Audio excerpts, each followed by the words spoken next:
Hey everyone, welcome to Prophecy Roundtable. I'm your host, Doug Hamp.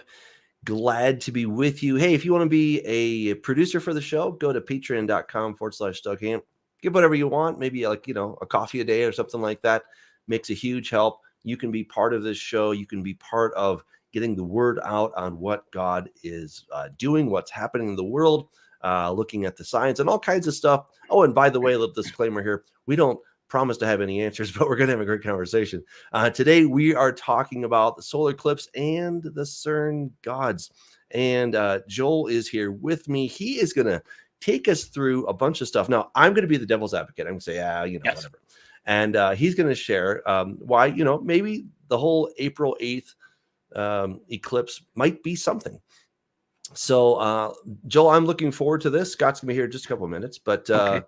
yeah, so get us started. I think this will be a really interesting discussion today. So take First it of away, all, man. I'm going to You throw it are out muted. to everyone. Oh, I'm muted? Oh, okay. How did that happen? I heard him just a second ago. Isn't that amazing? How about I'll now? tell you. Can you hear me now? That's how it goes when you do live stuff. Oh, no. But yeah, he and I were talking just a second ago, and I heard him just fine. So I'm not quite sure what's happening. I don't know if that's on my side or your side there, Joel. Okay. Can you hear me now? Go ahead. No, Can you? No? try again. Still Hello? don't hear you. Wow, this is weird. All right, I'm going to click out. Okay. Don't know what to say about that. Everything was working. Now it's not. So wonderful. Joel, check your settings. Maybe we'll see what we can do here. It was working, everybody. We promise it was working. Okay. Excuse me. Try it again. Well, yeah, that's strange. I'm not sure what to say, and this was going to be Joel's thing. So now I'm kind of like, oh no, what do I do? All right, well, okay. So we got April 8th coming up. A lot of people believe that this is going to be a something. So I'm going to take the skeptic's perspective. All right. And in fact, I was just reading an article today talking about how some people believe, a lot of Christians, of course, believe that the April 8th eclipse is going to be something. All right.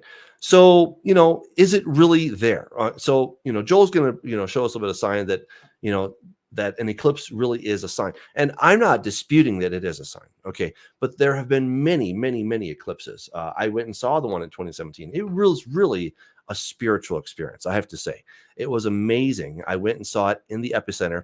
Now, if you are planning on looking at this, just like, oh, I can see it from my place, 90%. No, it's not the same. It's got to be 100% or nothing. All right. It's interesting when the sky gets dark, but it's a totally different experience when you actually see the eclipse 100%. All right. Because something mysterious happens. The animals get really quiet. The lights come on the streets. It really feels like it's night. And to be able to look up at the sun and see the corona, right? The sun that we see there every day is not really there, right? It's being blocked out perfectly by the moon. Now, it's funny for people that are skeptics when it comes to believing that there is a God. You would think that just understanding how perfectly aligned the Bible, or excuse me, how the moon is just perfect, set perfect shape from the distance of the sun. That seems more than just a coincidence, right? I mean, it's just perfect so that you can see the corona, and that has allowed us to do all kinds of study about the sun thanks to these different eclipses. So if you do have a chance, I would recommend going and seeing it, but you have to do it 100%. If you're going to, think you can see 80% or 90% and be impressed, you won't. All right. It'll be like, oh, okay, that was interesting, but it's not the same thing. There's just something really amazing when, you start hearing the crickets come out, the birds get quiet, like the whole ambiance changes when you have it at 100%. All right. Well, I see that Scott is here, and hopefully Joel was able to. Can you hear me now? Still can't hear him. Can you hear him? Okay, I think maybe I'm the problem because I can't hear you. Oh, well, take it away, Joel. I'm going to see if I can't figure out why I can't hear you. Somebody answer in the comments. Can you hear me? Yeah, they can. Oh no, I know you can, but can they? They can. I'm reading the comments. Okay, there you go. All right, I hadn't moved it. Okay, so bottom line is that I'd like all of the guests tonight to comment back. If I don't cover everything, or at least most of the things, then I'd like you to make a comment to me. Joel, you missed it. Joel, you didn't understand this. And keep in mind that Doug and I talked beforehand, and this could be a big nothing burger. It could be, but it's very interesting. There's so many things involved that we should at least study it and be aware of the things going on. So let's hope that I can start clicking through the slides here and move forward. So the main thing is I wasn't paying much attention to this. Then I posted a video and I realized, oh, people love this. And then I saw CERN starting up. And then I saw that there were some other key players from over the last 150 years that seem to be involved in this.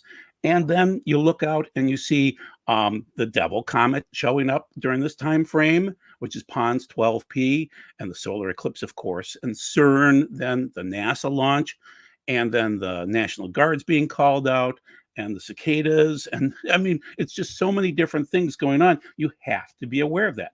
So the main thing is God tells us that he will give us these lights in the dome of the sky to divide the day from the night, and let them be for signs, though that's otot in the Hebrew, and seasons, moedim, which is our festivals and days and years and things like that. That's Genesis 1:14 through 15. Then also keep in mind that when Yeshua was birthed, there was a star which they had seen in the east that went in front of them until it came and it stopped over the place where the child was. And they saw the star and they were overjoyed. So that's Matthew 7, or Matthew 2, rather, verse 7. And so these magi seemed to recognize that the stars meant something. And if you look at Luke 21:25, here, I'll just read it real quick, just so you're aware of the verse. So Luke 21:25, there will be signs in the sun, the moon, and the stars, and on the earth distress among the nations, confused by the roaring of the sea, which is generally the people, and the waves, and the people will faint in fear. So keep in mind, these signs seem to have meaning. So, and then Doug didn't agree with me, but this is from Amos 8, and it talks about an eclipse. When that time comes, says Adonai Elohim, I will make the sun go down at noon and darken the earth in broad daylight. Now, is that related to this eclipse coming up on the 8th?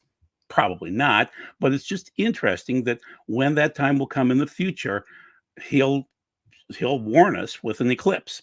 Very interesting. And I'll give you enough information that you'll get the general feel of this. So once again, this eclipse is occurring on Nisan 1, which is Aviv 1. And based on how I test things out with Deborah's date tree, and then, oh goodness, why am I blanking on Yoel Halevi and other people like that, that the Aviv, the barley, the heads are ripe and we'll be able to go into that barley harvest. So we should be starting the springtime of the year, and that is called Nisan in the standard Hebrew name, but also it's called Aviv in the Torah. And so that starts on the 8th, and it's very interesting. So you can only have a solar eclipse on a new moon, and you can only have a full moon eclipse during the full moon, which would be, halfway through the month. And Psalm 81:3 talks about, that you're supposed to acknowledge the new moon and the full moon and things like that. So just keep that in mind. It's an interesting time frame. We're watching it. Once again, Nisan 1 is the time of Exodus 40, when Moses erects the wilderness, Bamidbar, Mishkan, which is the tabernacle out in the wilderness there. And so it was time to sanctify the holy items. And there's a whole lot going on in Israel right now. We'll get to that in the later slides about the red heifer and everything like that. So the sages have taught over the millennia, this is from Sukkah 29a, that what causes a solar eclipse affects the Gentiles more, because the Gentiles reckon by the sun and the solar eclipses. So it would be a bad omen for the entire world if the sun is eclipsed. On the other hand, if the moon is eclipsed, the Jews should be looking at that. Israel should be looking at that and being aware of that. So the main thing is we are going through an eclipse of the sun, and that means that it relates more to Gentiles and to not to Israel as much. So we'll see. We'll see what it means. And also, as Doug had mentioned beforehand, there's the 400 nature, Tav in our Hebrew language. So we go Aleph to the Tav. Tav is the last letter. That's a 400 in our gematria, we call it. And so the sun, well, the moon is 400 times smaller than the sun, and 400 units further away, so they can eclipse each other, and so one will pass in front of the other and the other will pass in front of the other. And it's just interesting how these eclipses mark time, and God warned us again in Genesis 1 that this would matter to us. So once again, we've seen the 7 Salems during the 2017 eclipse, 8 Ninevehs this time around. Nineveh is Jonah, and it's an interesting sign. And then there's an interesting history. 1803, we had the cicadas. And so now we're going to have 13 and 17 year cicada broods popping up in April 24 of 24. So just interesting. And in the Little Egypt area. Scott, do you have anything to jump in on? And I see Doug. Do I need to let you guys in? Nope. Okay, just should I continue on? Please. Okay, all right, let's go on. Yep. Okay, so we have had 8 eclipses so far in our country, 7 technically. We're going to have we've had the 8th in 2017, and they were related to war. So this is from Mark Biltz, and he cited, in 1778 and 1780, it was an eclipse that was around the Revolutionary War. Then the 1860s was the Civil War. And then the 1970s was the Vietnam War. So they're generally related to war. I'm not saying that we're going to have a war, but everybody across the world right now is talking about war. So I sense that World War III would happen at the tail end of the 7 years. But, there are war drums beating every day of the week. So it's just interesting to note this. This is once again Mark Biltz. Continuing on. It's intriguing that it was 6 years, 6 months, 6 weeks, and 6 days between the eclipses from 2017 to 2024. And also, for those of you that are wondering, it's physically possible for us to have 3 days of darkness at some point in time. The sun could potentially micronova, which would not be a full nova. It would just be where, this is going to sound really weird, but it would be like goat hair affixing to the sun and then blasting off and causing a micronova. And it's physically possible. We're starting to prove that this has happened about every 12,000 years in our cycles on the Earth. So the sun has done this before, and there seems to be a dust cloud heading at the sun right now. So we may have 3 days of darkness at some point in time.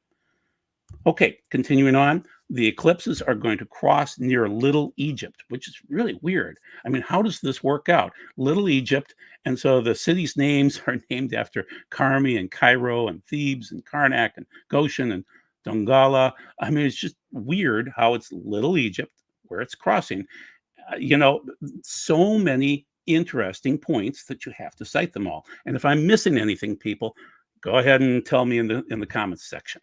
Okay, so once again, some of the Ninevehs don't match, but generally it's going across a bunch of Ninevehs, and that's a sign of Jonah. So basically, I'll get to Jonah in the next slide, but the main thing is that Congress passed a really bad spending bill, and then they took a break until the 9th of April after the eclipse. Okay, and one more time, this is a picture of Nineveh in these 7 states. Very interesting. Okay, so here's Jonah. What we seem to believe now is that there was an eclipse in 763 BCE.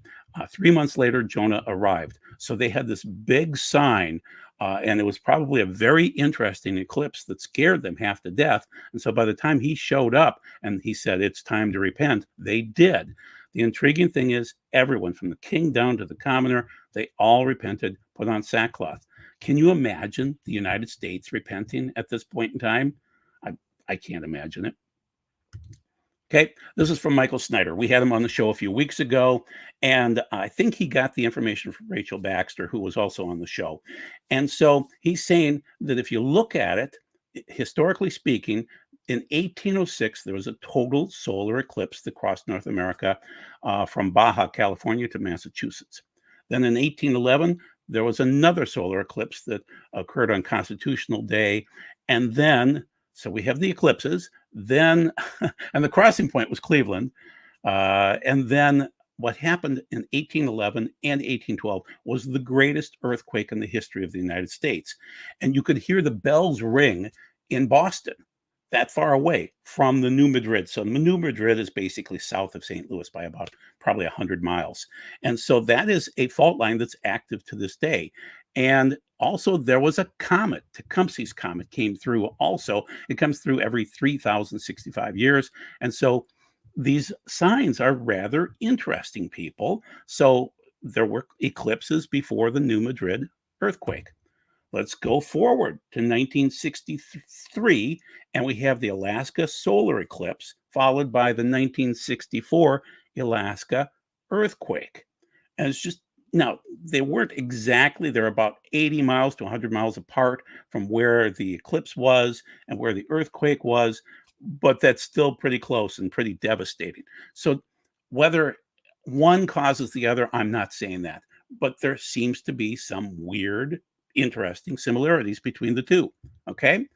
And this is from the University of Alaska, Anchorage.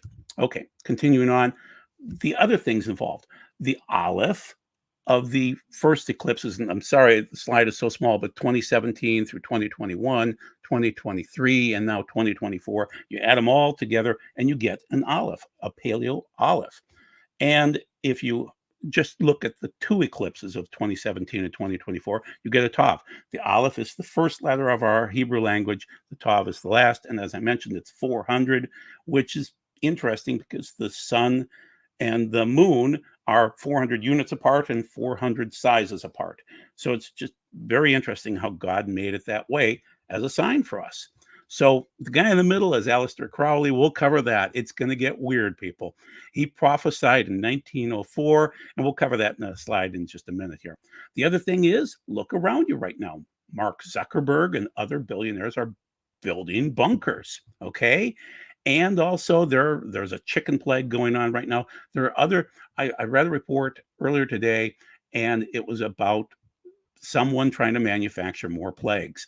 And we've gone through it in 2020, and we don't want to go through it again, but somebody wants that to occur. The other thing is there are fault lines. There's the mid-continent fault line that seems to go across America, basically patterning Interstate 80. And then also there's this New Madrid fault line and so they transverse each other. And so on the right-hand side, you could just see there's this crack, the 1,700-mile crack across that seems to be based off satellite data, that it's just very interesting. There are these prophecies over the last 50 to 100 years of the center of the country having to flood. And so once again, it's all circumstantial, but it's interesting. Continuing on, it's an eclipse, people, but look at this. No trucks are allowed in Texas on April 8th. Okay, why would a truck be a problem on April 8th? Okay, during the eclipse time frame, and no schools. Many hundreds of schools on the path are closing down. Why? It's probably going to be very beautiful and interesting, scientific, but why close down? Doug, did you have a question? Well, I mean, there's a very practical reason for not having people have trucks on the road, is that there's going to be lots and lots of visitors coming to these places, and so, I mean, I just read about a place that's, declaring a state of emergency, not because they think that the eclipse is going to do anything to us, but that all of the lookers are going to be just everywhere. I remember when I went to see it in 2017, I went to Nebraska. I forget which little town, but it was crowded. I mean, there were a lot of people, a lot of cars in this otherwise very, very small town. And so, it was just very congested, and I get it. I think there's a very practical reason. So just throwing some reason in there for us instead of, it's interesting. Yeah. Scott, what were you going to say? Down here in Alabama, I mean, we turn small towns into like 200,000 people attending on a weekend. That's just, but I guess if it's spread over a wide area of Texas, it would be hard to manage crowd control. But I think something's going to happen. I'm not saying it's April 8th. I'm not saying it's going to be Passover. Just like I felt something was going to go down during Feast of Tabernacles last year, and it did. I didn't know. I think something major is going to happen over the next 2, 3, 4 weeks, and I don't know what. I mean, I'm just watching, and like a lot of people making predictions, I'd rather just watch and get people just to, because I do believe, like I think we can all on this panel 100% say the rapture is not happening. Thank you. You answered that April question. 8th. Yeah. It's not happening on April 22nd. It's not happening this fall. I mean, we still have to go through the period where we can't buy or sell, and it's not going to be a pretty time. It's not going to be Earth as normal. But I'm just thinking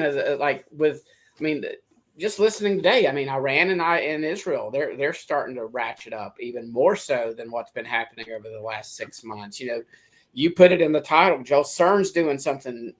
We'll get to that. That's already a spooky, weird organization. Yeah. I'll make it even more spooky. and you know, and then you got a lot of the people that you know believe NASA is just a big lie, but they're firing rockets, you know, to do some testing and stuff. So I don't think there's anything to the NASA thing. The CERN thing intrigues me. It all is interesting, guys. And so let's continue on. Going, and please. You guys jump in if you want to. And if you see some cool questions, jump in, please. Okay. Or questions or comments or anything like that.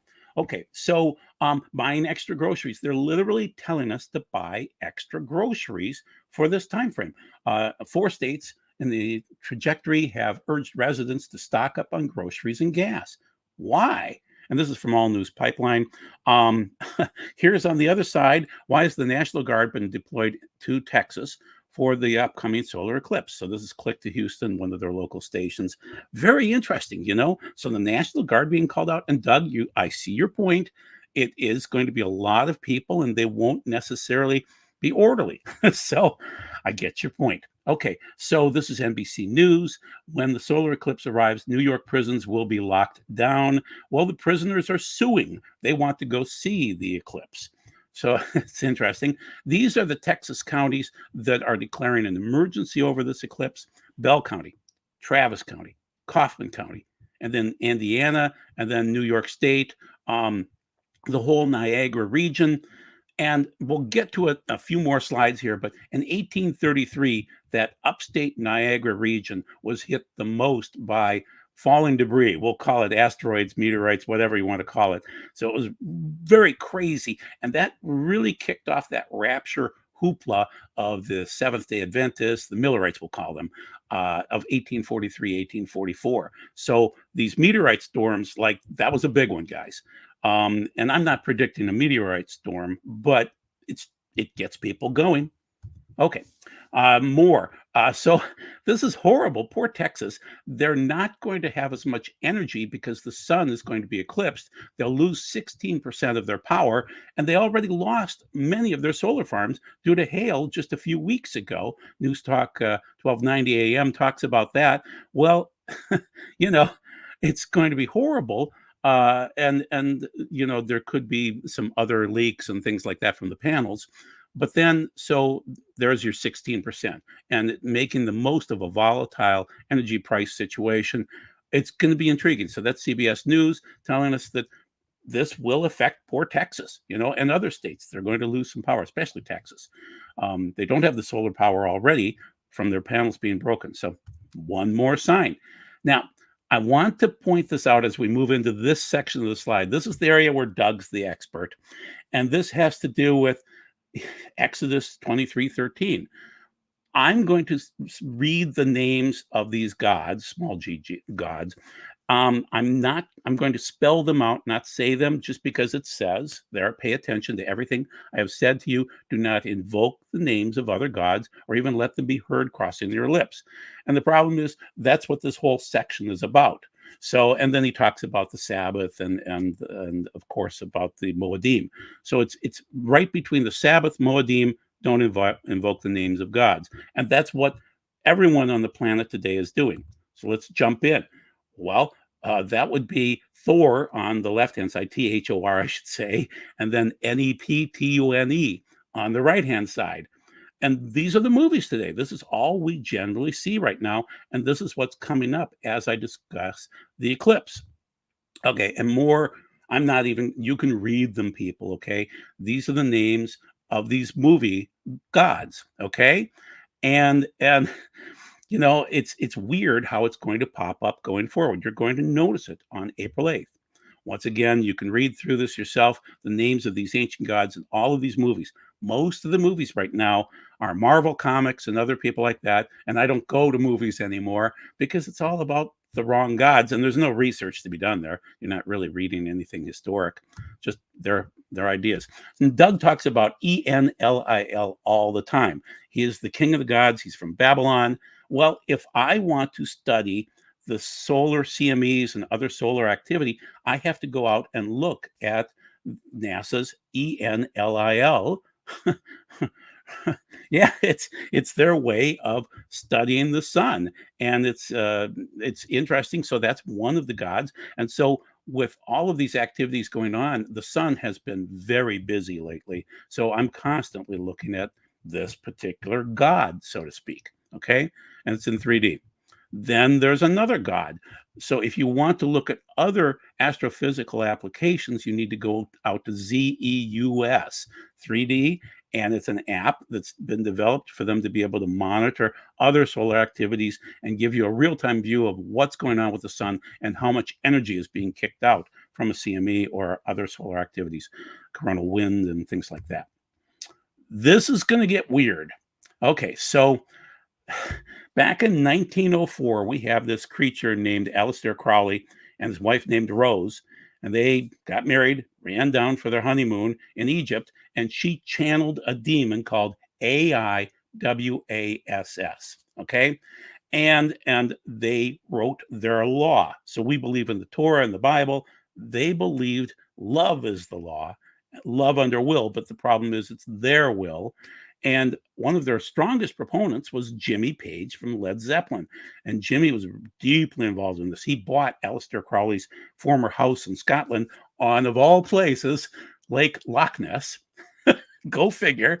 And there's a picture of that particular demon that they channeled, and they wrote out this book of the law. Well, the weird thing is, that is 120 years ago, which is Genesis 6:3. Man's allotted 120 years of life.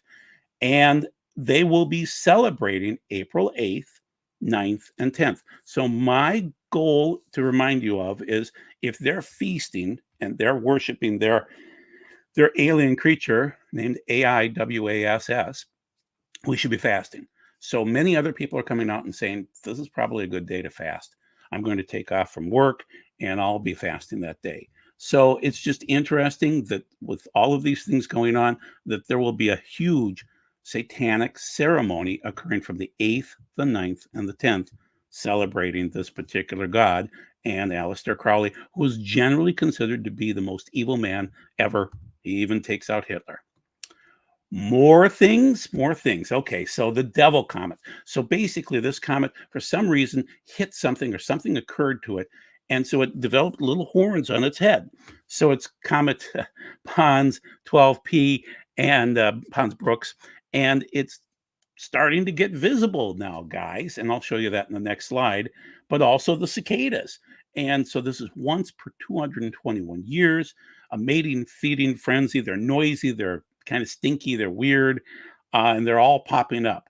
So one more sign, and this is the area that they would pop up during that intersection point in Little Egypt. And it's just, it kind of reminds you of the locusts from the 8th plague in Egypt. It kind of does. So once again, there's the cross. That's Little Egypt, and the cicadas coming in 2024. It's 2 broods. Very interesting. Noisy and strange, very strange to be popping up during the eclipse. And this is the New Madrid area. This is where the greatest earthquake occurred. The Mississippi literally flowed north rather than south as this earthquake hit in 1811 and 1812. It is the largest earthquake ever in America. And it's interesting that that's where it's crossing, in that general vicinity where the eclipses are crossing. So one more interesting point. The planets are technically going to line up but according to Ben Davidson, not actually in alignment when you realize how different their orbital distances are. So it's, do you remember Aquarius, Let the Sun Shine In? You guys are too young for that, but I remember it. I was a little kid. And, when the planets align, when the moon is this, it's all, you know what it is. And so it's rather interesting that you will be able to see the eclipse. You'll be able to see 12 Ponds Brooks, 12P, and potentially see the planets align during the same time frame. I mean, guys, it's just bizarre. All of these things are all occurring like this. And Yeah, keep in mind, go. I was just going to say the point that Rachel brought out, and I've seen other people that have posted that too. I mean, it's, again, let's go back to Genesis 1. The sun, the moon, the stars, the constellations were put there for signs. Now, I believe this is a sign. I believe that the 2017 eclipse and the blood moons in 14 were signs, but I believe they were warning signs. I believe this is a warning sign. But again, even though our friendly doctorate skeptic on the panel does not want to put too much faith in Yeshua returning after 2 days, I still believe that. I'm at 99.99%. I'm just not going to go to 100% and say, Yeshua will be back by 2034. Bank on it. Take it to, I'm putting my kingdom status. I'm just not going to do that. But that's why I think it's significant, Joel, is because we're about 1,994-ish years since Yeshua returned to his place. And this is not a new doctrine or teaching. It pre-existed Yeshua. The rabbis were teaching it. So anyway, that's why I think it's important. Doug? The timing and Doug probably just think it's coincidence that it's 6 years, 6 months, 6 weeks, and 6 days after the after the 2017. It is, but it's just cool. That's just a coincidence. Hey, you can all tell me that I was, just a stick in the mud. That's fine. When something happens, you can tell me then. I don't know. Are there any cool questions, Doug? No, keep going. It's really great. Okay, all right. Do you mind popping the screen back up? Okay. So the main thing is the moon sets off our tides. So, based on where the moon is in its cycles and things like that. Well, can you imagine if these planets line up, there might be some tidal changes and there could be some earthquakes. I'm not saying that we're going into the 7 years, but it's just interesting to note that the planets might cause some tidal changes, some flooding, some interesting things. Okay, we'll just call it that. Okay, then keep in mind during the time that you're going to be watching this eclipse and all the other things in the sky, you might see a star explode and it will be visible in the night sky. So this is a star, millions of miles away, but for some odd reason, this nova could be visible. And this is from March 16th. It looks like we might see this occur. It's due in the next 4 months, they assume. And we're seeing more of the micronovas. So keep in mind the micronova would just be dust accumulating on a sun, our sun, any sun, and then an explosion in one little section. Okay, full nova would be the sun exploding, and so this one seems to be a full nova. Okay, continuing on, asteroids fly by all the time, and so I wanted to mention, here's the picture down below the asteroid there in the middle. That's 1833. That's Niagara Falls, and there were tons of asteroids falling, meteorites falling during that time frame. That's what kicked off that odd time when you had technically all three groups there. You had the Millerites, you had the Seventh-day Adventists the Millerites became the SDAs generally, and then you had the Mormons in that same vicinity of upstate New York, and you had the Jehovah's Witnesses. They didn't officially start until 1859, but it just kicked off this eschatological frenzy in upstate New York. So the meteorites tend to do that with people. And then once again, this is 12P ponds, and it is then over a lighthouse in Michigan. They kind of had to do a composite photo, but it's really going to be pretty if you can see that during the eclipse. And then we are in the midst of 3 Purim eclipses in a row. Now, it was a slight eclipse in this year, in 2024. It will be a full eclipse next year in 2025, and then 2026. And so it's interesting. Purim is that time frame when the Jews are attacked by Haman and his followers, and they get to fight back. And there's Esther, there's Mordecai, and things like that. And so we hope that this is a sign, if it is, that the Jews will win this war right now, because Iran, which is that Haman area, it's Susa, basically, is making war drums against Israel right now. So it's just interesting to note that we're having 3 eclipses in a row, and this is from Supernatural by Design. I'm blanking on his name, but I like him, but he predicts rapture dates all the time. Okay, then you have to be aware of this too. So Ali Khamenei from Iran was born on an eclipse in 1939. Bibi Netanyahu was born on an eclipse in 1949. And he was born during the time frame of the blood moon eclipses from 49 to 50. It's just I realize it's a preponderance of interesting information. There's nothing. Doug can't write a PhD thesis on this, but it's interesting, guys. Okay, then now we're getting into CERN. Okay, so this comes from Jim Staley, and I don't know if he found it or he found somebody that found it, but basically, this is so weird, guys. So CERN is located in a city called Saint Genès-Poli in Switzerland, and it looks like it came from the Latin term APPOLLIACUM, and that's APOLLOA. Yes, that is that God, the Latin God, the Roman God, and you know who he is. And this city was built in about 45 to 55 Common Era, and it looks like it was a gate to the gods. And I'll show you the slide in a little bit. There is a reason to believe that it's a potential gate to the gods. So I'll show you the slide, and you'll be amazed. So I want to quote this to you so that you're aware that we're all looking forward to this at some point in time, not exactly with bated breath, but we're looking forward to it. The 5th angel sounded his shofar, and I saw a star that had fallen out of the heaven onto the earth, and he was given the key to the shaft leading down to the abyss. He opened the shaft of the abyss, and there went up smoke from the shaft like the smoke of a huge furnace, and the sun was darkened, and the sky too, by the smoke of the shaft. They had as a king over them the angel of the abyss. In Hebrew, his name is Abaddon. In our language, he is the destroyer, and that is Apollo. Sorry, I'll say the word. So it's just interesting how, there it is in the text, and we'll get to the next slide. Oh, I'm sorry, it's the next one after this. So CERN, of all times, it's been dormant for a couple of years here, and they're kicking up April 8th of all times.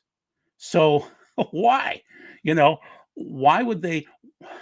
And the main thing is, why during that time frame? Why in this location? Why honoring their God from that particular location? Let's just quote Sergio Bertolucci. Out of this door might come something, or he might send something through it. And there have been some people talking about apparitions there and something weird going on there. And so it's going to restart, and it's going to be colliding at that point in time. And let's get to the next slide so you can see the ring. This is so bizarre. Even Doug will be wondering about this one. So it's a circle. It was first a smaller circle. Now it's going to be a bigger circle. It's set up to honor the god Apollo, okay, in Switzerland. It is set up to be a gate of the god, because that's what the temple was there, and built in like 45 Common Era. And it's a circle where they send the beams around clockwise, then they send them around counterclockwise, and they smash into each other. And I believe they're trying to open up portals. Now, this is where it gets really, really weird because you can't write this stuff. So Obama made a movie called Leave the World Behind. And he made this movie just a few months ago. And this is a screenshot from that movie where you have the two kids in Aleister Crowley's tool shed, which I can't even tell you what goes on or what went on in Aleister Crowley's tool shed, but you can guess with the kids there what happened. So that's Aleister Crowley on the left-hand side saying, obey his thelema, laws, things like that. And on the right-hand side, it's the kid wearing the NASA shirt. And it's been choreographed. So it's just bizarre, guys. I mean, go figure that they would make this movie from Obama that would highlight CERN and highlight Leave the World Behind. And it's just bizarre. Okay, so once again, it's going to be the first collisions of proton beams are expected on April 8th. Okay, and that's from one of our scientific friends called Nick Hiff. And then on the right-hand side, the accelerator report that they're going to gear up after their yearly break. They call it a maintenance break. And so, yeah, it's kicking off the 2024 particle season. Just bizarre. Why now? Why April 8th? Why? Opening up portals? Maybe.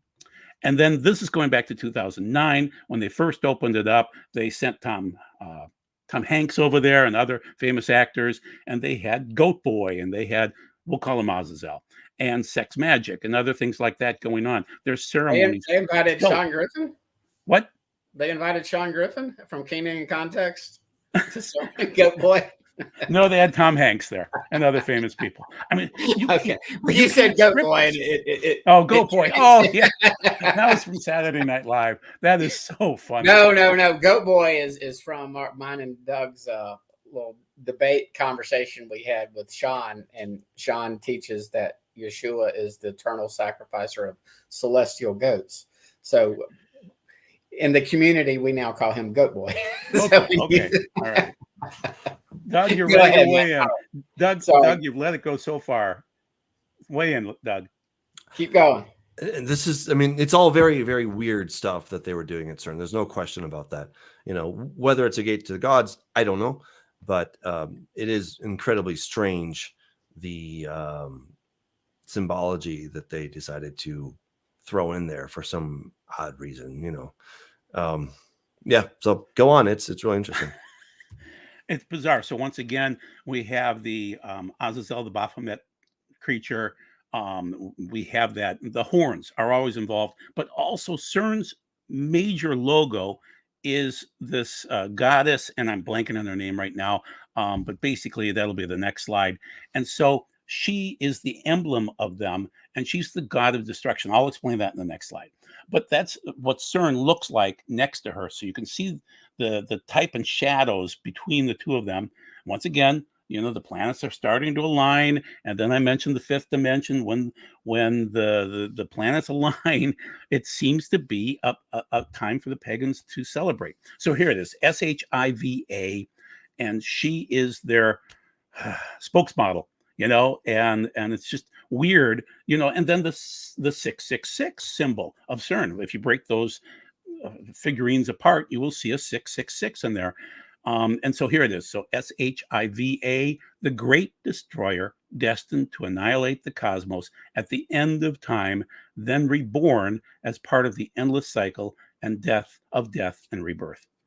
I can't write it like that, guys. I mean, that's just bizarre that would be their symbol, that they're trying to remake the cosmos.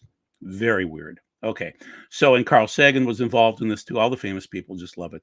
Their cosmic dance of the whatever, you know. It's just weird. The cosmic dance of subatomic particles. Okay, and now we get into Tom Horn. And Tom Horn had a dream years ago where God messaged him and said there will be a certain comet coming towards the Earth in 2029, and he called it APOPHIS. Well, that is actually an ancient Egyptian god, APEP. And I don't know, Doug, have you ever studied that at all? Yeah, actually, this is the very god that the Egyptians suggested was the god that they were fighting when the Israelites were leaving. So they ascribed, that god to actually Jehovah. So it gets a little bit, it gets a little bit contorted when you're trying to understand who's who and who thinks what, So, but they thought this was their enemy god. So, Oh, what it's worth. Yeah. okay. So basically, NASA is saying we just want to send up sounding rockets so that we can test out what's going on electrically and other and in the physics world. So they're going to send up these rockets, but why name them APOPHIS? Why? And they're going to send them up on April 8th, 3 times during the day.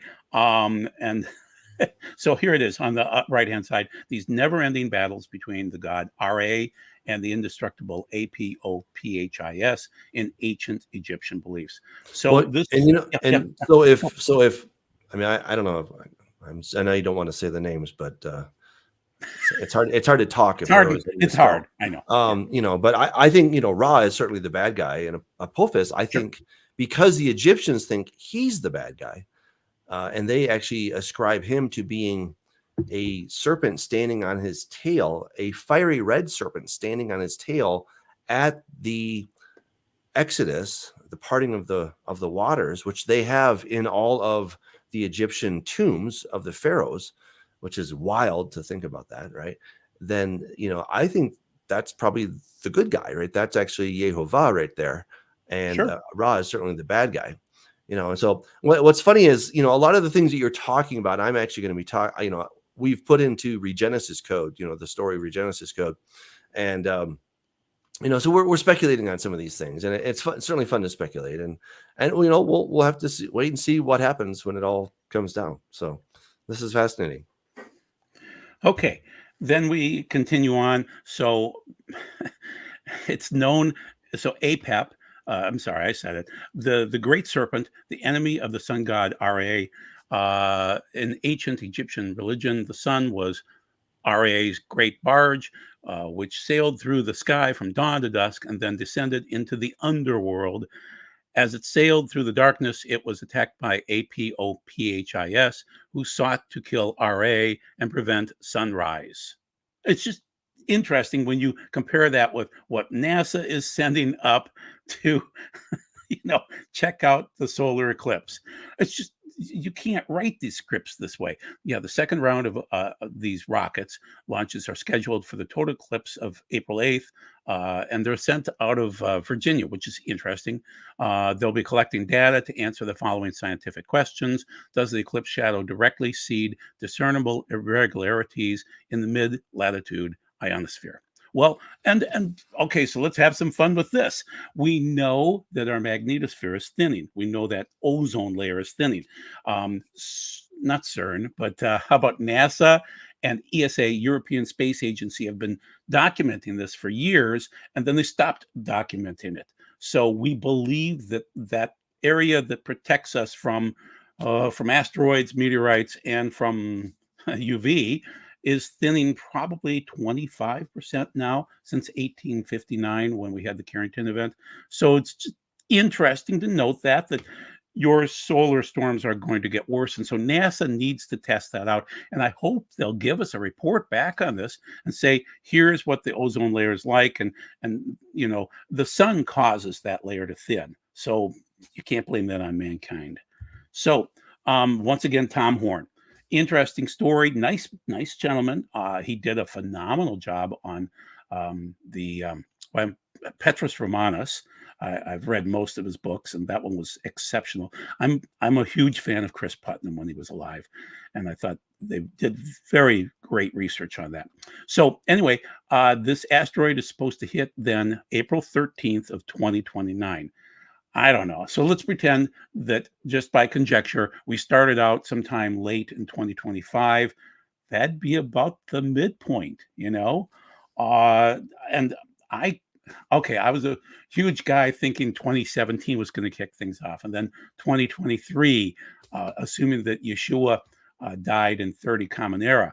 Well, it looks like I've been wrong every single time. So, you know, I mean, This is or, a, or, or, or, or we're actually in the final 7 years, and the Jesuits did a masterful job of infiltrating the Protestant church, and we all believe that the 70th week is yet future. So a lot of people are looking for a covenant with the many to start this 7-year period.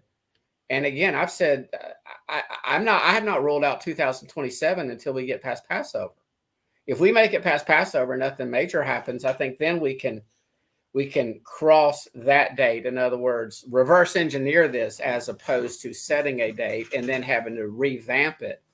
But when 2020 happened, I've always thought 2027 was 1 year too early, even with the wiggle room. But again, it could be that you're not wrong, Joel. It could be that you might have an incorrect understanding of Daniel 9:27.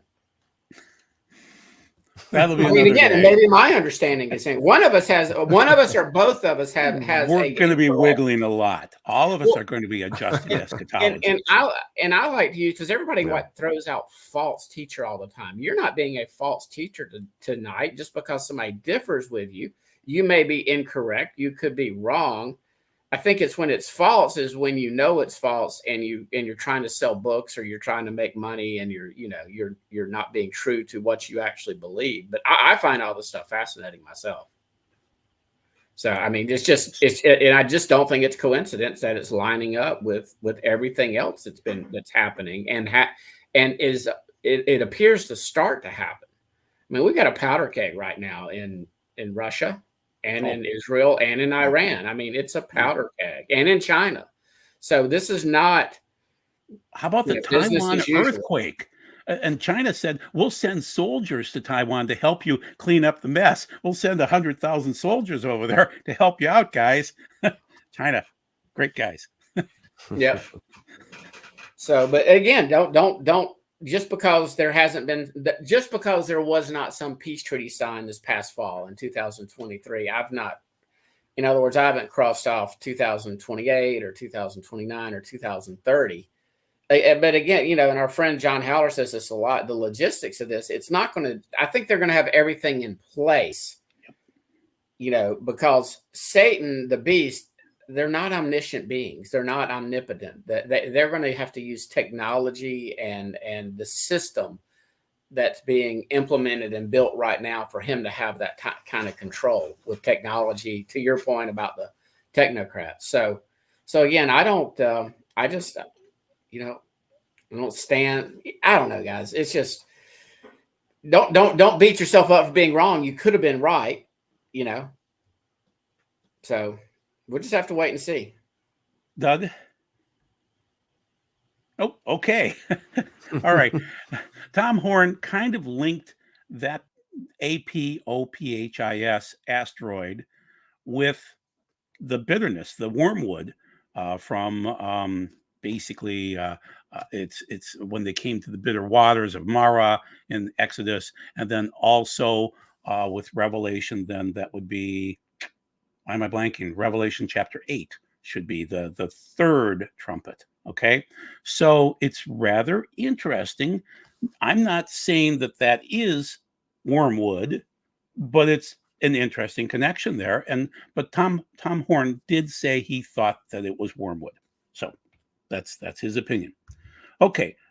This is from Mark Biltz again, and he's talking about anti-Semitism, ethnic cleansing, political battles, Iran, God's judgment. And then, guys, on the right-hand side, this is our hurricane outlook for this season. Typically 14 is the average of named storms. We're expecting 23. So hurricanes, then 7 is average, 11 is the forecast. Major hurricanes, instead of 3, it would be 5. That's a lot of growth. And also, once again, Ben Davidson is predicting the first Category 6 hurricane this year. So I can't imagine what that would do to shred things. But if a 6 could occur, it would be horrific. And then in terms of, so this is a list of all of these particular gods. Again, APOPHIS, the snake god that attacks RA, the sun god. CERN is building on top of Apollo's temple. And then it unveils Shiva, the god of destruction. NASA is, they're constantly telling us Enlil as their prediction modeler, and that's the king of the gods. ZEUS, 3-day astrophysical applications. Aleister Crowley's involved in this. This is their big celebration. And then we have our friend Obama's back in the news. And then in America right now, I want to quote from Deuteronomy 28. Foreigners who live in your land will gain more and more power while you gradually lose yours. They will have money to lend you, but you will have none to lend them. In the end, they will be your rulers. Some of that seems to be occurring. Now, I can't say that we are, the people that were told in Deuteronomy 28 that this would occur. I would assume that this would be based on the land, but for some reason, it matches up with us. So, once again, that Aquarius song and the planets are lining up and Obama's back. And we've always had this interesting thing where he's been linked with the God of all things. So my comment to you is observe where Obama is on April 8th. The last time we watched him, he was busy in 2019. And as we mentioned during another meeting a few weeks ago, I mentioned that he was at the seat of Satan, which is Revelation 2:13. He was in Berlin and he was giving a speech and checking out the seat of Satan there on Museum Island. So it's just one more interesting thing. And that is the seat of Satan there in Germany on the lower right-hand side. And that's where it looked like in Asia Minor, in Pergamos. And then on the left-hand side, that's what it looked like in Babylon. So it's just interesting, what's going to happen on April 8th. I'm telling you, it's going to be religious on their side, on the pagan side, we'll call it, and they'll be feasting. We should be fasting, and the key players, just watch them. Just watch what they're doing if they're worshiping. And I mentioned again, this is from when we met a few weeks ago, that there were these eclipses over ancient Babylon, a couple of eclipses that occurred before the first time Babylon fell. This is not during Nimrod. This is after him. But anyway, amazingly, an ancient cuneiform text says that there was a lunar eclipse and a solar eclipse prior to the destruction of the original. This is Hammurabi's Babylon Empire. This is from Blazing Press, but technically Michael found this one, and Michael Snyder. And then here's another one when it fell again, when technically Medo-Persia came in and overwhelmed Babylon without even a fight. There were 2 intersecting solar eclipses over ancient Babylon, 7 years apart, about the time of its fall. So it's just more conjecture, more interesting things, and more, Revelation 2:13, and more of the throne of Satan sitting there in Germany. So really, this is pretty close to the end here. This is about that weird guy, Aleister Crowley, and how he worshipped Satan. And so this is a document from some pagan source, Scarlet Woman Lodge, saying April 10th, 8th through the 10th, 3 days of writing of the book of law, and they will be celebrating. And it's just interesting how it repeats. It doesn't mean that we're going into the Great Tribulation. It just means these are the weirdest signs I've ever seen in my life. And I've been, like even the bridge. So the United States abstains from a vote on Israel. And then the next day, the Francis Scott Key Bridge falls down. And even Haller wondered, what's going on with this? It just seems, there's a guy named Bill Koenig that wrote a book, Eye to Eye, great book, detailing how George Bush sided against, this is HW. No, which one was the first one? Yeah, HW is the first Bush. He sided against Israel, and then this Kennebunkport was destroyed by the perfect storm. And then 2005-ish, we have the Katrina that came in, and Bush W sided against Israel in that case and set up Gaza. Boom, Katrina hit. And it was like Katrina was just sitting out there waiting for him to do something stupid. He did the stupid thing. We got hit. So it's conjecture, but this is the Economist saying Israel is alone right now in the world. The United States just came out today. Our UN ambassador, or rather our Secretary of State, said, well, maybe if Israel won't change its mind, we'll change our mind on Israel. So it's conjecture. It's 8 o'clock at night. Doug, what do you think? Well, I thought it was interesting that JD Thomas just did a fact check. He said it was 6 years, 7 months, and 22 days. Ooh. So Right. there you go. It is. And that's what I feel like a lot of this stuff is that, because I used to do the very same thing. I did this when I was a pre-tribber. I collected all the facts. Wheat rust was going to overtake the wheat, harvest, and we were going to basically all be starving. And nothing happened. So, I mean, I get it. And none of us can know until these dates come and go. Now, could these be harbingers? Yeah, maybe. I mean, sure. I'm. Someone said, "Oh, Doug, the eternal skeptic." Well, I guess, yeah. At this point, I am kind of skeptical on these kinds of things. I mean, Joel, I think your presentation was fantastic. It really, really was interesting. You obviously put a huge amount of work into this, and I mean, wow. There's a lot of amazing stuff. Did I miss anything? Well, I mean, I don't know. Has anybody commented and said, "Oh, Joel, you missed it"? Well, I don't suppose. I mean, it's interesting. I was just reading on Drudge. I mean, it's right today. It says CIA warns Iran attack within 48 hours. Yeah. War cabinet meets, embassies evacuated. I mean, so things are happening, right? I'm not going to deny that. So I'm not so skeptical that I can't just read the news, right? I see that things are happening. The $1 million question is, okay, what does it mean prophetically, right? And that's obviously what we're here to discuss. And I think you've brought forward a lot of very interesting facts that, if there's a correlation between all of these, then, hey, watch out, people. It could be that, maybe we're all seeing things that aren't there, or maybe we're seeing things that are there. And, we'll have to wait and find out. So fantastic. Scott?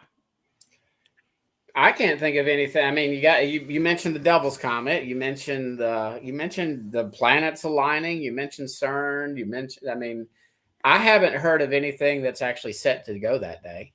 I mean, I think you mentioned like 7 or 8, 9 different, Yeah. There's more. The red heifer class. So this is Adam Eliyahu. Oh. He's a friend of mine. The red heifers are ready. So 2 of them qualify. A third one is kind of goldish red, but it's still red.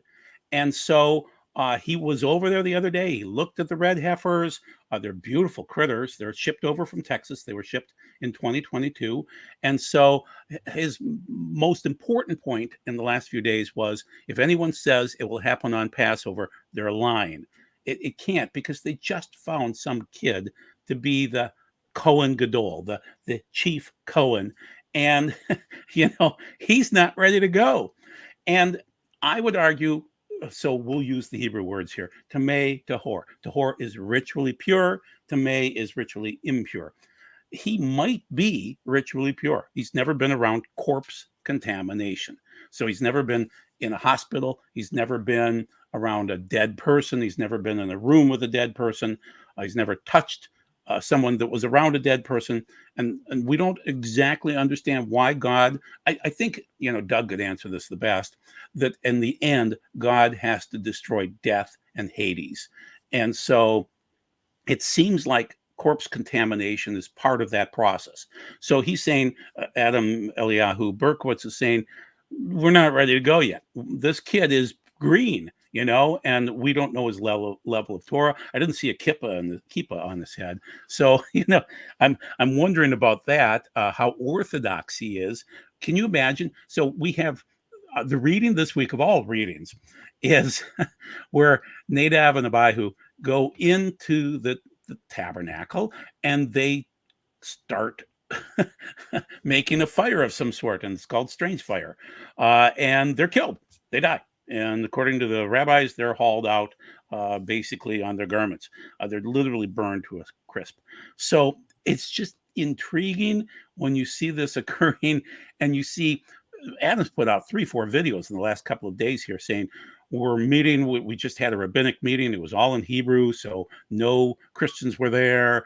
And they're trying to set up guidelines on how they could sacrifice the red heifer on the Mount of Olives. And it has to overlook the Temple Mount. And then what do? I mean, they can't just walk through a graveyard into the Temple Mount area. They're going to have a causeway set up. So there's logistics, people. So nothing's going to happen on Passover. Nothing. There's not going to be a rapture this year. I agree with Scott there. But there are going to be logistics this year.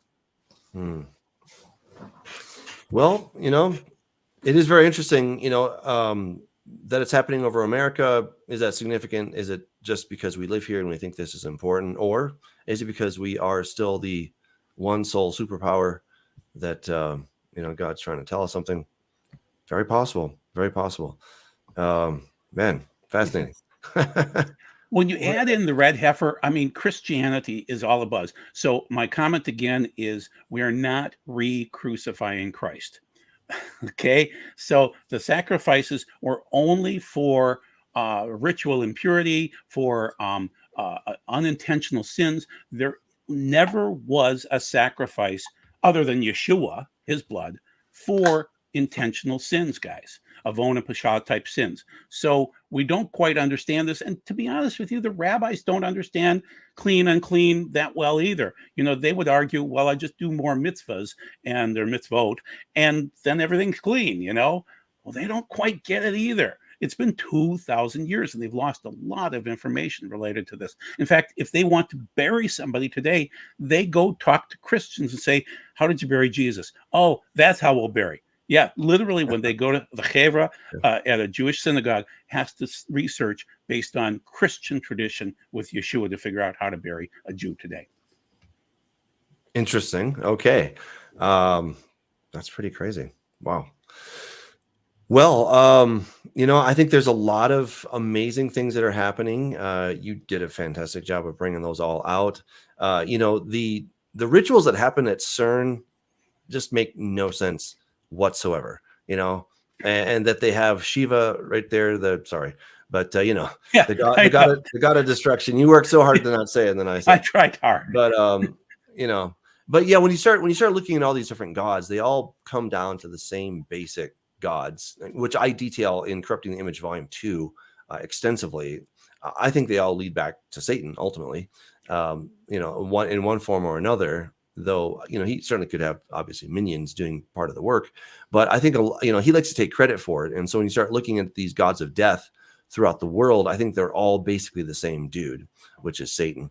And it is pretty crazy. And there does seem to be a resurgence and a return of the ancient gods. Yep.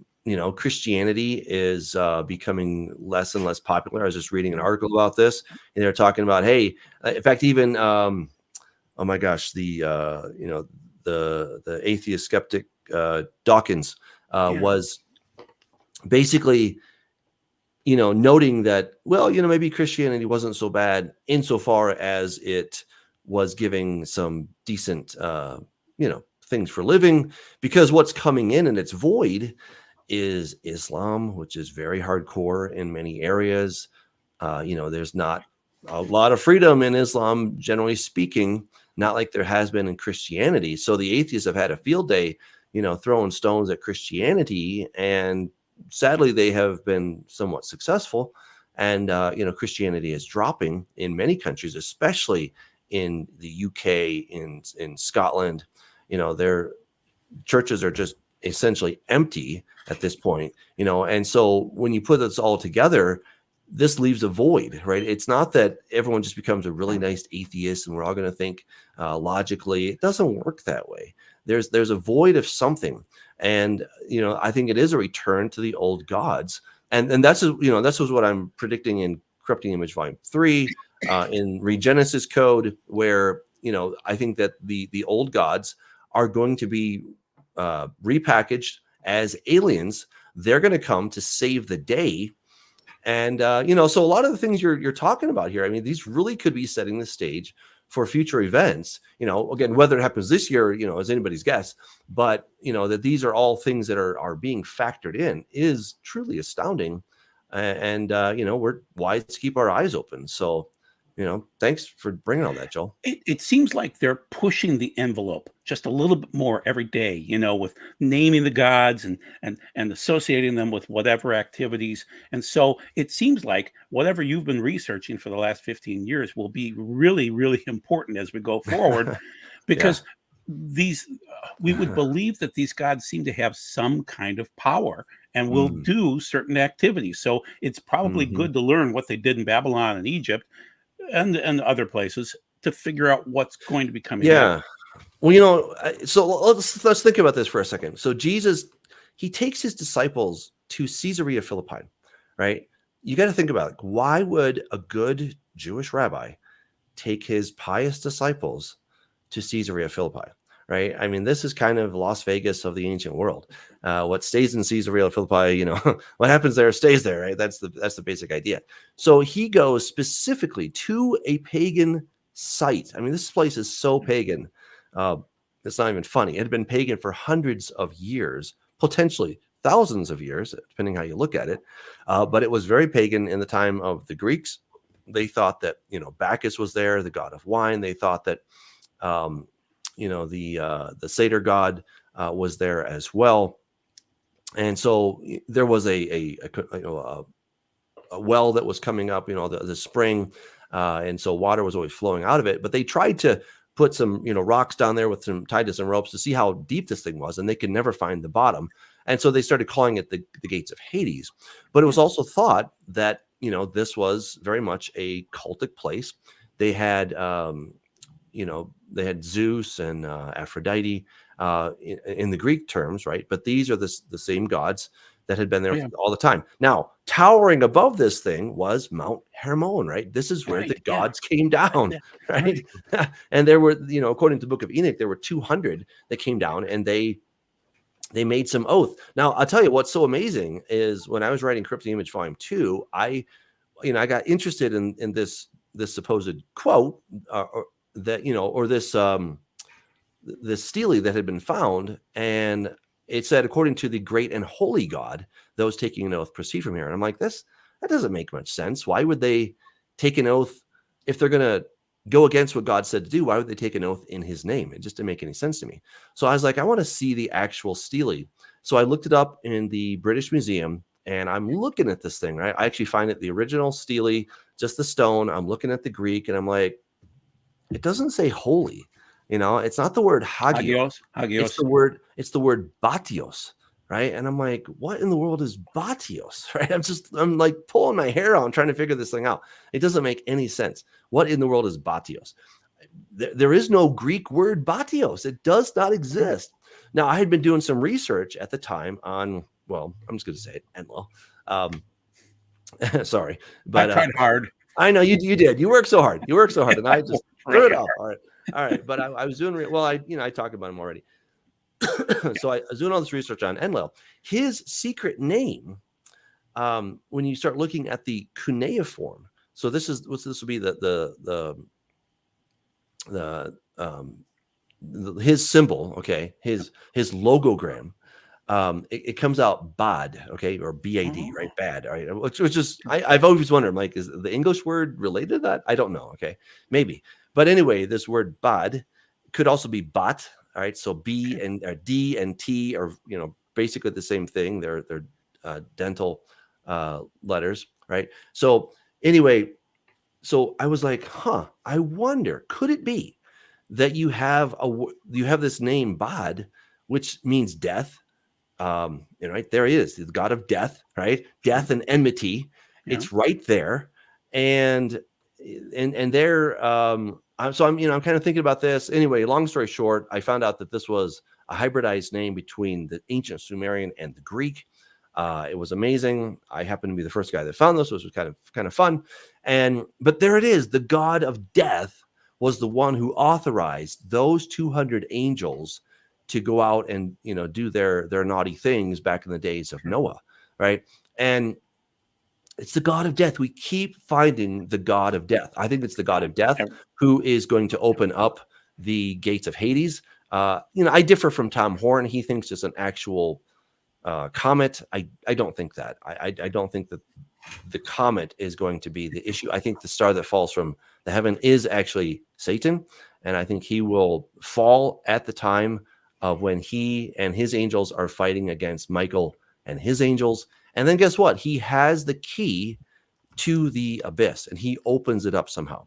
Right now, we don't know how he gets the key. He just acquires it, and of course, we don't know exactly what the Is gates CERN of. trying to open that? Well, They've got a circle. yeah, A no, gate? I'm with you. Again, in Regenesis code, I talk about this, right? I actually have Oh, a okay. scientist. Okay. I have a scientist who is working at CERN, Yeah. and he's doing some experimentation, trying to open up some stuff, and Okay. he does, right? So Yeah. I'm tracking with you, right? I'm just, Right. Yeah. it's Did you know that it was whether a we can prove circle? things. That Oh CERN? yeah, I oh yeah. did Of course, not it's a know circle. that. No, I I mean, thought it well, was a yeah. line. Oh no. It has to be a circle because they have to go this particle accelerator. It has Right. to go around, really fast a whole bunch of times until they can accelerate it close to the speed of light, and then they, smash Oh, it it's going to together. be 7 miles under the speed of light. Think about that. Yeah, that's pretty impressive. That really is impressive. And I think on the one hand they're just trying to do science, but could there be some nefarious agenda deep down? Yeah, I think there very well could be. And again, I think all good science can be used for evil, right? So that's where I would take it. I really don't like to throw researchers and scientists under the bus because they're all devilish trying to open up Dr. Evil. I just don't think so. Yeah. I think that most of them have very good intentions and they're really trying to make the world a better place. But, one guy can come along and he can turn all of that good stuff into bad stuff. And but again, why do they have Shiva outside their door? Like, you guys, like, this is just strange. Like, the optics here are not very good for what you're trying to do. So, it's just crazy. And, when you think about these old gods, it was at Babel, right? This is where the gate of the gods got started. And, our God seems to be pretty ticked off still at Babel, because even in the book of Revelation, he's talking about Babel. Now, in the days of John, Babel as any kind of a important city did not really exist. I mean, it was there and people were still living there, but it was not the center of the world by any stretch of the imagination. So God still has this vendetta. You see it throughout Scripture. He's got this vendetta against Babel, because that is where all these multiform gods came into being, essentially, and that's where they really began to divert man's attention from the one true God to all these. Was Babel a gate of the gods? I think so. Yeah, I definitely argue that in Corrupting Image Volume 2 that it was a gate of the gods. And I think, again, I don't know exactly how, but I speculate a little bit in my book that they were trying to create a wormhole, right? And so that's what I think they were trying to do. They could use, and now they're discovering that wormholes and quantum entanglement are maybe actually the same thing, right? It's kind of strange. You're like, oh my goodness. In fact, it's called D-Link computers. So quantum computers. So they're trying to use quantum computers, right? And they're talking about how they're going to open up some kind of a portal and they're going to reach into this other dimension and pull out from there these other resources from this other world. Well, you saw the quote that I gave you where he said maybe something will come in or maybe something will go out from this. Yeah. Again, we write about this, Mornay and I, and he's my co-author of Regenesis Code. We talk about this extensively, that this is kind of the stuff that's happening. So, I'm with you, it's just, this is what you research. Well, yeah, exactly. On this issue, if CERN is involved in this ripping the veil, in other words, Yah can allow the principalities, the powers of darkness to manipulate, to influence scientists, to influence leaders, et cetera, et cetera. I think if it ever does happen where they open up this portal, this gateway, the heavens, into this other dimension, I believe it's going to happen in the fall. As far why as the fall? No, I'm sorry. I think it's going to start off in the spring. So in other words, I do believe everything winds up in the fall, and we've got those 42 months, those 1,260 days, the 1,290 days from Daniel, and you just look at your biblical calendar. I don't like to call it the Jewish calendar, but if you look at your biblical calendar, if it kicks off in the spring, 3.5 years later is Yom Teruah, Feast of Tabernacles, and Feast of Trumpets. So I don't think we're going to see anything this year that could even possibly qualify as the abomination of desolation. I know some people are saying that the red heifer could be the abomination of desolation. And again, I can make an argument for it, because it says, all it says is, when you see the abomination of desolation standing in the holy topos place. Doesn't say altar, doesn't say temple, doesn't say anything. It just says a holy location. I personally believe the Mount of Olives is a holy location. I just don't think it's going to qualify as the abomination of desolation. And if they do the red heifer, and some people are probably going to be out there in prophecy world saying that's what it is, and start the countdown, get ready for 2027. I don't think, if we're still buying and selling, we're not in the final 42 months, or at least there's a rollout plan. In other words, there's an announcement. They've gone to central digital currency. They give you a 1-year grace period or something, maybe while they're getting this international monetary beast system under control. I think they'll have it ready in place right away when it's time to go. And I believe that's all kicks off in the spring, that we'll see an abomination of desolation. Things will start to get supernatural, biblical up in here, or down in here, because that portal has been opened. Satan and his minions are kicked out of heaven. They're running around the atmosphere of the earth, or the earth, for this final 3.5 years. And it's going to get, like Doug says, you've got two options. You're either going to believe in God, the God of the Bible, or a God, or you're going to believe in aliens. You're not going to be able to sit here with your rational human mind and go, this is just normal stuff. This is just... So they've got the evolutionary theory. These are more highly evolved species that they created us and they're our gods. Or you've got the truth, which is the biblical account. Yeah. I do think that's the only two explanations when this stuff starts happening. I agree. Yeah. You're going to be forced into either camp. Yeah.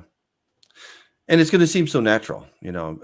People look for natural explanations, Occam's razor and all that stuff, right? They just want, like, okay, what makes the most sense, right? And if you have otherworldly beings that are showing up, right? And then it turns out these otherworldly beings have been around for a long time. We just have called them different things. You think about it. The leader of the Galactic Federation for people that are, channeling these different spirits and whatnot. His name is Ashtar, right? And you're like, Ashtar? Like, seriously? like Astarte? Yeah, exactly. So Ashtar is the leader of the Galactic Federation. Greek. Yeah. Right. So this is people that claim to be speaking with aliens. It just so happens that the name of the aliens is exactly the same as the ancient gods. Right? And you saw that little green man on the screen, what that Crowley was talking to, he looks like a little green man, he really does. He really does. Right. So again, there's a lot of weird stuff out there we can't quite make sense of, but you start putting enough of the pieces together, you're like, okay. Again, I'm a little skeptical on dates especially. But again, that we are marching toward the end. Oh, I totally believe that. I totally believe that. And I think there's a lot of weird stuff that's going on. What exactly Crowley did, I don't know, but he claims to have opened some portal, him and Parsons, that they opened up the portal and they invoked Babylon. I don't know. Parsons, JPL and of Labs. course, yeah. So Babylon obviously is, what is Babylon, right? Who was the leader of Babylon? Who started Babylon? It was Nimrod. Okay. And Nimrod in the ancient world was known as Ninurta. He was a son of Enlil. And when you understand that Enlil is Satan, Ninurta is Nimrod. He's the rebel. And he established Babel, the gate of the gods. This was the pleasure palace of the gods. It was the connection point between heaven and earth. So they weren't like trying to build a tall building so they could touch the dome over the supposed flat earth. They were trying to create some kind of a dimensional doorway so that they could get to the other side or let the gods come into this side. And it's interesting that Jacob has a dream where he sees a ladder between heaven and earth. And then Jesus tells us that it was the Son of Man. Jesus is the ladder, right? And so Enlil, Satan, claimed to be the connection point between heaven and earth. And Jesus says, no. I'm the connecting point between heaven and earth. All right. So we got this massive battle going on between these two, obviously, very powerful. Jesus, of course, all powerful beings, but Satan has some authority, and that's how he can operate in this world. And, so this is what happens between these two. So, yeah, there's a lot of stuff. There's clearly some spiritual stuff. I do think that God is going to fully allow Satan, however it may be, but to open up the portal. I think that there may be some magic involved with the science, with the technology, and that probably what you showed there at CERN with all that really weird stuff. I mean, that's just straight up occultic, demonic, and that's where I think, you start having casting spells and whatnot that somehow is going to aid in the opening of this door. So yeah, some people are doing real science and they're, just crunching numbers and they're trying to make sense of stuff. But there's another side that is actually, working on this other part of the equation, as it were, which is a spiritual equation. And I think that they're trying to find keys. When you think about the key to the abyss, There you go. Yeah. What is a key? Is he going to come with some big metal key and he's like, okay, open this thing up? I don't think so. Don't we all use virtual keys every single day when, we put our thumb on our computer and it opens up, right? Or we put in our password. When we buy Bitcoin, we need our keys. It's a key. A key is simply some kind of a password that it locks something. And it doesn't have to be a physical door. It can be very much a spiritual door, right? And so if you kind of need a whole mechanism to make it happen, right? What's involved with opening a door? Well, there's a lock, right? So there's something on the door. Then if you bring something external to that, and what is on that key? Well, there's a code on a physical metal key. There's a code on that physical metal key. We've just simply taken away the metal and we're left with the code. And so this is where I think, you could use the science to help engineer the lock, to help build the key. But what is the code? Who's got the code? And that's where I think they're going to turn to the occult to say, okay, give us the secret password so that we can open this thing up. And I suspect, again, this is what I talk about in Regenesis code. We have a character who is sort of the embodiment of the woman that rides the beast. And, and so she's the one who has all this secret ancient knowledge, this occult knowledge, to give these secret passwords, as it were, to open up the various portals, So again, I'm with you, it's just, we'll see. I don't think it's this year, but it's coming. So they're not doing it until Yah says it's time. And that'll be, I believe that'll be 3.5 years prior to the end of this age and his return. And if he allows them to use their science and experiments or whatever to open this up, that's just how he does it. Sure. I mean, it's just how he chooses to. Yeah. He chooses to let them figure it out, and that's just part of his plan. He's playing 11th dimensional chess, and they're just playing checkers. Yeah, and what I think an important point to understand is that what we have in the Book of Revelation are the bullet points. Okay, if you've ever done a presentation, you have a bullet point. Usually, there's like a ream of data behind that bullet point, right? But if it's all been summarized in that one point, and that's essentially what the Book of Revelation is doing, is it's telling us these are the highlights, right? These are the things that happen. He had the key to the abyss. Wow, I mean, there's a lot of stuff in there. How in the world, could this happen? Well, the Bible doesn't tell us how it's going to happen, simply that it does happen, right? And so then, this is what kind of freed me when I started writing a fictional book about the end times. I was like, oh my goodness, I really have to think now. It's not just that it happens, but how could it happen? Because I'm trying to put it on the screen or put it in a book, and I'm trying to, kind of envision, right? And so, I go looking for like, okay, what could be a particular mechanism?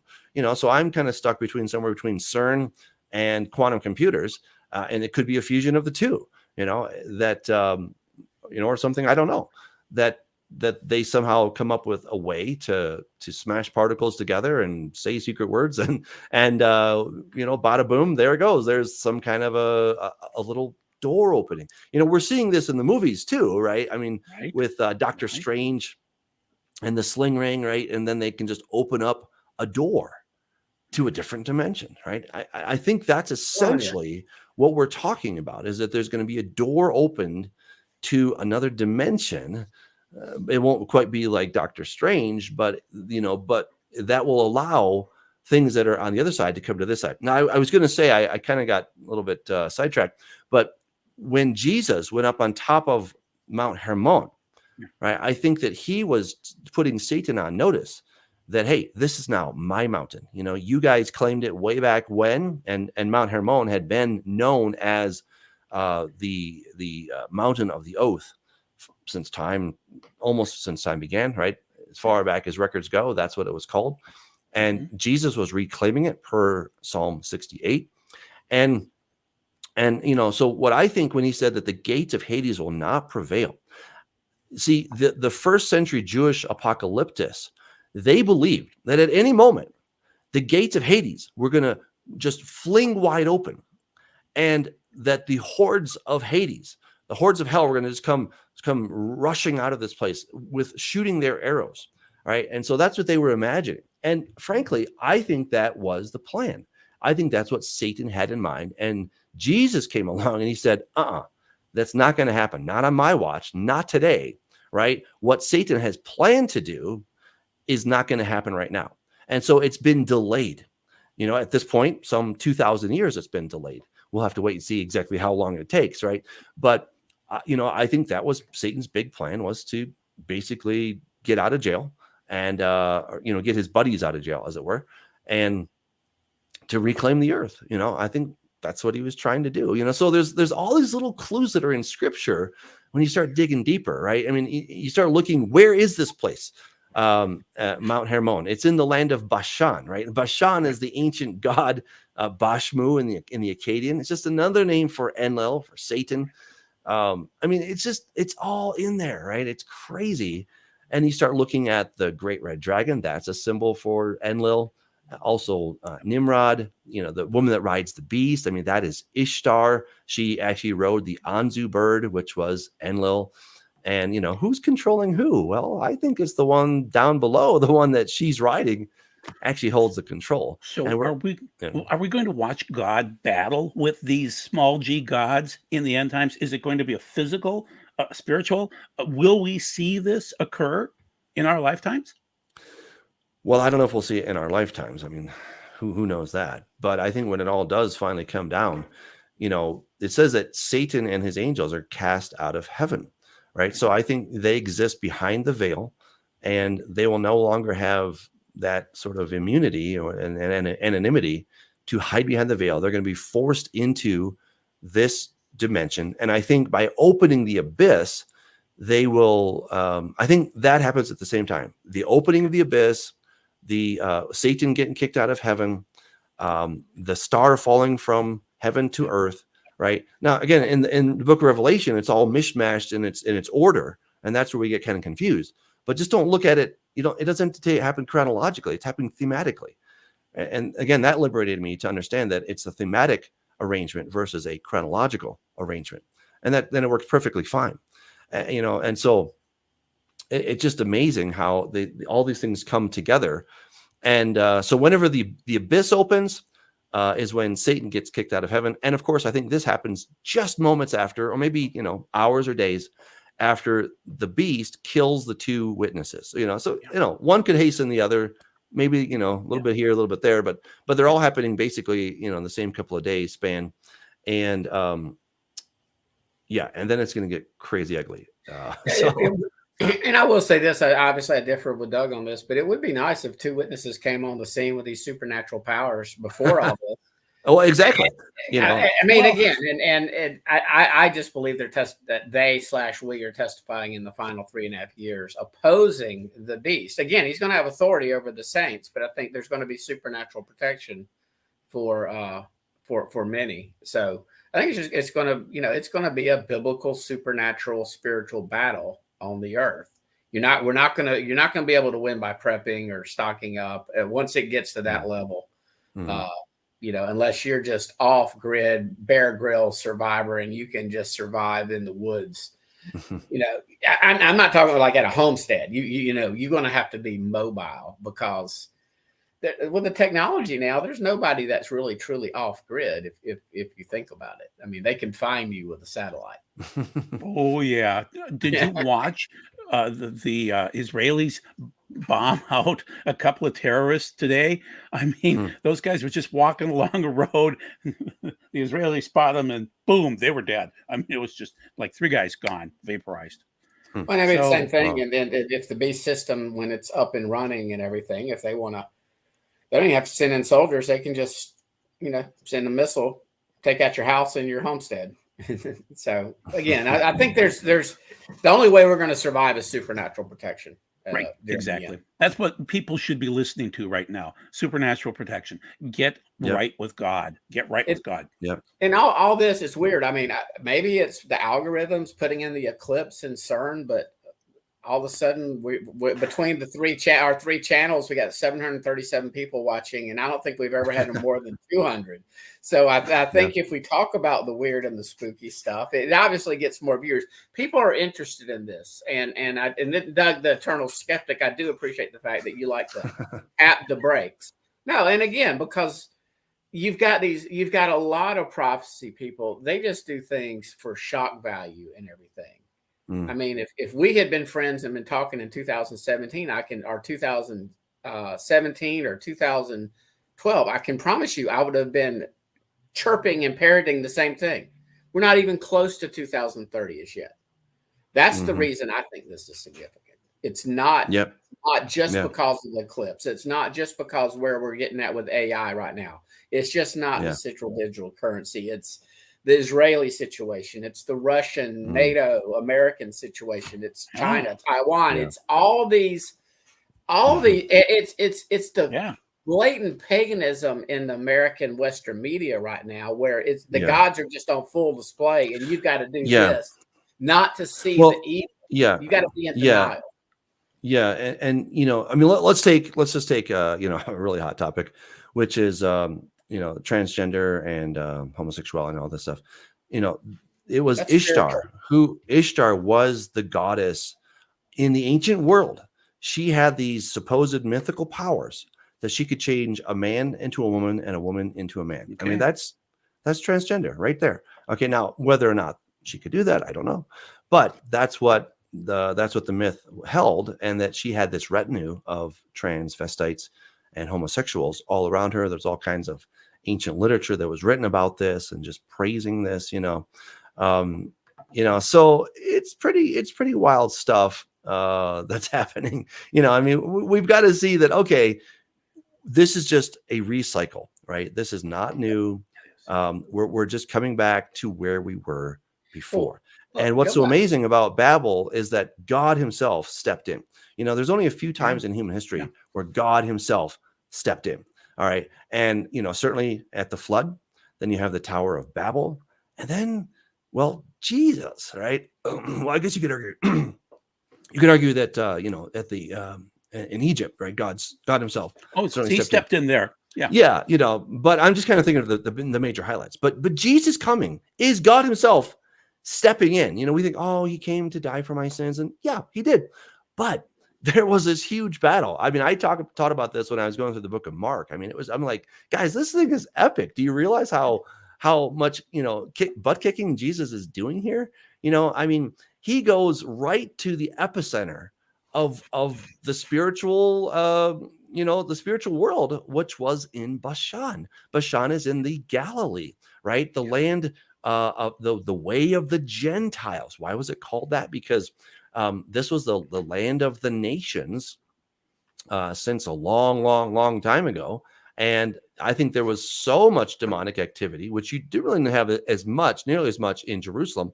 But right there you had it because Satan's seat was right there. It was Mount Hermon in Bashan, which is the Bashmu. There is a geoglyph of a huge Bashmu, a huge serpent. It's called the Serpent Mound. It's just maybe half a mile from the Gilgal Rephaim. You know, I mean, it's just crazy stuff, right? And it's just down the hill from Mount Hermon, right? So, yeah, like it was right there, you know. And so then Jesus going across the Sea of Galilee, um, you know, there to the other side, and he's encountered with this incredible storm. And then he rebukes the wind, right? I think it was Satan that was actually causing that wind to get all crazy. We know he could do it in the book of Job, right? He, you know, brought this Yeah. wind and it Oh, brought yeah. down the Job's kids' houses Yeah. and killed them all. And he did. brought fire from heaven and all this stuff, right? And so Jesus was going over to Gadara, which means fortress. And who did he meet there? Legion, right? Yeah. So I think they were like, "Oh no, Jesus is coming. We need to keep him out of here. Let's drown it. Let's drown him. Let's sink the boat." He's like, "No, I'm coming." Right? And he gets over there, and these legions, you know, this legion is like, "Please don't hurt us," right? You know, they're like, "Oh my gosh," you know, like oh my God, like literally, right? Like here is Yeah. God, and we're in trouble because you know he's coming. Don't torture us before our time. Yeah. Yeah. So Well, again, this was God intervening because I think Satan was up to no good, and he's like, Right. no, not going to happen. The gates of Hades, not going to happen. Not on my watch. They know judgment's coming, but this was not a clickbait title that Kenny D posted. There are no demons going to materialize. Stop trying to scare people. I don't know who said, anybody on this panel that said maybe people hear what they want to hear, that we're thinking demons are going to fly out on April the 8th at CERN. But at some point, let me finish. At some point in time, unless you don't believe the Bible in Revelation, there are going to be some creatures released from the abyss. Period. End of discussion.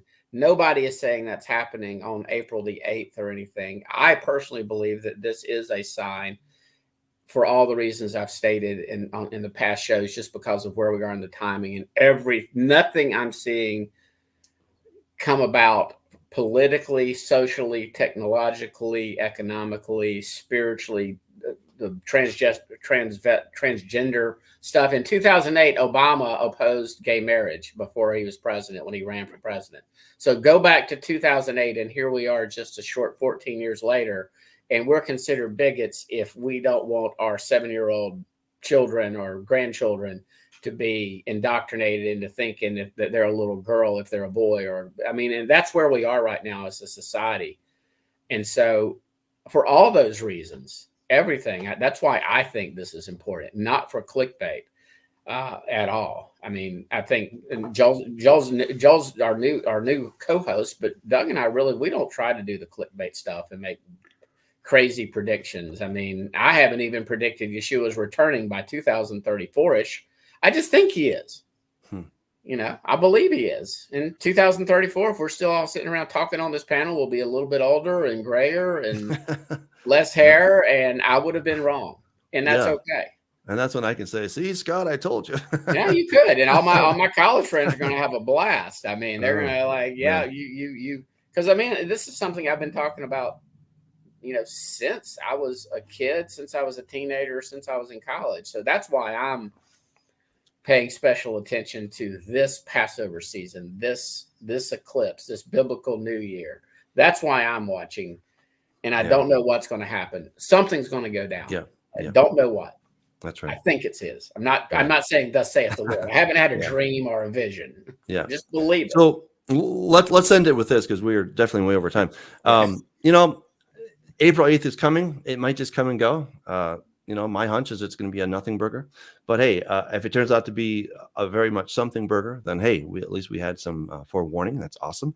You know, on the other hand, I do think that, you know, it may not be anything immediate, but it might be something that happens eventually, right?